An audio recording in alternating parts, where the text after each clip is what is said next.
slightly speak about the day. So thank you for persevering and being here. My talk really would look at the challenges faced by the world of international arbitration today and the opportunities it presents for Pakistan and other emerging countries who are interested in embracing the practice of international arbitration. It would also then look at some of the challenges that are presented in seizing those opportunities by Pakistan. So I haven't done any domestic arbitration. My world has been in financial arbitration for the last 22 years. First as litigator, but we see as arbitrator. And the three most prevalent challenges faced by the world of international arbitration today are delay, expense, and lack of diversity.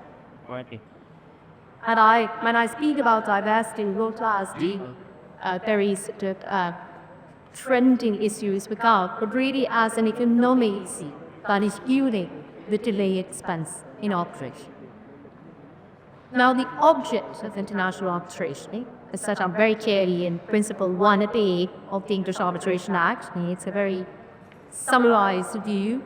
The object of arbitration is to obtain the fair resolution of disputes by an impartial tribunal without unnecessary delay or expense.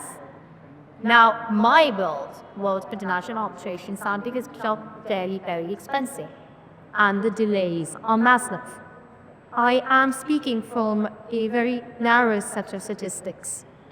There was a Vickers study which looked at 400 investment treaty cases, Charles C. Popper, and they found that it was taking an average of 4 years to conclude an international arbitration. And the cost was tight. Tribunal costs were around $1 million, party fees together were around $10 to $12 million. Now, this is at the very top end of the game, but I fear numbers down the machine in international arbitration aren't too low either. And the reason, in one of the reasons, is the limited pool of international arbitration practitioners as well as arbitrators. It is no secret that international arbitration is dominated by arbitration hubs like Lawful Paris, Geneva, now Singapore, Hong Kong. I do. And to some extent, that's a natural consequence of their trading situation. But equally, the efforts those legal systems are put to create themselves as arbitration set-friendly centers. Now, the issue with diversity and how it fuels delay and expenses that you really have a limited pool of arbitrators where parties are choosing from. The less than 30% of arbitral tribunals are comprised of women, at least 15% of the population. The vast majority of arbitrators, alleged mass arbitration, come from North America and Europe. Why is that? And the reason really is that the cornerstone of international for choosing an arbitrator is confidence. The parties must have confidence that the person has the competence and the ethics to make an impartial decision. And the other reason, perhaps, is more pedestrian. Most decisions are made by word of mouth. So if the arbitration practitioners are in London and Paris, their worldview is related to their jurisdictions. They won't know what somebody in Nigeria or in Tunisia is doing. What makes this lack of understanding to universities the different standards? And this is where I get to the heart of the topic. By standards as an arbitrator, what do I mean? I didn't just mean competence, I also mean ethical studies. It is no secret that different regulators have different standards. I regulated by the Ball Standards School, which has a robust regulation. Other countries may not have the same standards for advocates. Arbitrators, there is no official regulator for the arbitrators. And in this piece, I do mention that Ciarb perhaps is the only unofficial regulator of arbitrators, where at least you have the ability to make a complaint against a member of the Ciarb. And there is a very detailed and an interesting process to follow. So when we then talk about the fact that why, and this comes back to Pakistan, that has the potential to become a massive arbitration hub in terms of the talent it has, the fact that people speak English, the fact that arbitration is so translated, at least process-wise. Why hasn't it become the hub it has the potential to be? And it comes back to confidence of the parties. And here I highlight the most important point. As they say, practice what you preach. In this case, practice what you advocate. Arbitrators are not war. They are forged to a system of education, training. They start right at the bottom, best as students, as Marty said. Then they become advocates, then ideally become arbitrators. So the system has to encourage them at each level, and they have to be infused with the right set of standards, both educational as well as technical. With Pakistan, the disciplinary mechanism perhaps is not as well known as it ought to be. Has the confidence of the outside world in terms of the regulation of both advocates and arbitrators is difficult. And it's made all the more difficult given the nature of the Pakistani society, where everybody is connecting.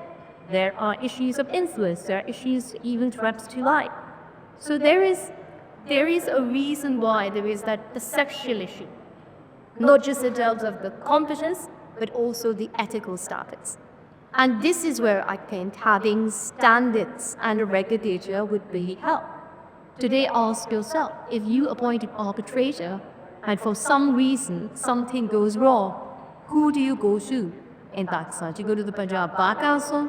Do you go to the court that appointed him? But what it is not a court-appointed arbitrator, do you go to the courts to take some type of legal action? That's a hugely complex process. So the need for standards, both the hallmark equality, is absolutely imperative in bringing Pakistan in alignment with the major arbitration crops. And this is where perhaps the challenge lays. Pakistan is not seen as an arbitration hub.